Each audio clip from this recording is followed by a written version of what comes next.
Hi ಎಲ್ಲ guys, ಎಲ್ಲರಿಗೂ very good morning. So ಇವತ್ತಂತೂ ನಾನು ಫುಲ್ ಫಾರ್ಮಸ್ ಅಲ್ಲಿ ಕಾರ್ಪೊರೇಟ್ ಹುಡುಗಿ ಥರನೇ ಕಾಣಿಸ್ತಾ ಇದ್ದೆ. ಇವತ್ತು ಊಟಕ್ಕೆ ಫುಲ್ ವೆರೈಟಿ ಫುಡ್. ಎಂತ ಅತಿಥಿ ಸಂಸ್ಕಾರ, ಎಂತ ಅತಿಥಿ ಸಂಸ್ಕಾರ. ಇವ್ ನನ್ನ ಬೆಸ್ಟ್ ಫ್ರೆಂಡ್ ಅಂತ ಅಂತಾರೆ,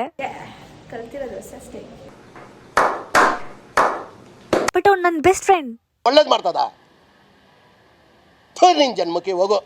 ಆದ್ರೆ ಸ್ವಲ್ಪ ಲೂಸ್ ತರ ಆಡ್ತಾನೆ, ಬಟ್ ಆದ್ರೆ ಏನು ಮಾಡೋಕ್ಕಾಗಲ್ಲ. ಲಾಗೌಟ್ ಆಗಿ ಮನೆಗೆ ಹೋಗ್ಬೇಕಾದ್ರೆ ನಮ್ ಗುಂಡನ್ ಮಾತಾಡಿಸ್ಬೇಕು ಅನ್ಕೊಂಡು ನಮ್ಮ ಮಾವ ಮನೆಗೆ ಹೋದೆ. ಆಲ್ರೆಡಿ ಅಮ್ಮನೂ ಹೋಗಿದ್ರು. ಬೈಬೇಕಂತ ಕೇಳಿದ್ನಾ? ಆಮೇಲೆ ಕೂದ್ಲೇನ್ ಮಾಡ್ದೆ? ಕೂದ್ಲೇನ್ ಮಾಡ್ದೆ?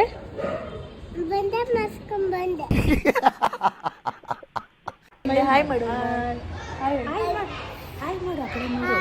ನನ್ ಕೈಲಾಗ್ತಾ ಇಲ್ಲ, ಈ ಯೂಟ್ಯೂಬ್ ಸಾವಸರೆ ಸಾಕು. ಮನೆಗೆ ಹೋಗ್ಬೇಕಾದ್ರೆ ಬೇಕರಿ ಕಣೆ ಕಾಣಿಸ್ತು. ಸೊ ನಂಗಂತೂ ಸ್ವೀಟ್ ಅಂದ್ರೆ ತುಂಬಾ ಇಷ್ಟ, ಬಟ್ ಇವತ್ತಿನ ಸ್ವೀಟ್ ಬಿಡ್ಬೇಕು ಅಂತ ಅನ್ಕೊಂಡೆ ಗೈಸ್, ಆಗಿಲ್ಲ. ಅದಕ್ಕೆ ನಮ್ಮ ಅಮ್ಮ ಚೆನ್ನಾಗಿ ಬೈತಾ ಇದ್ದಾರೆ.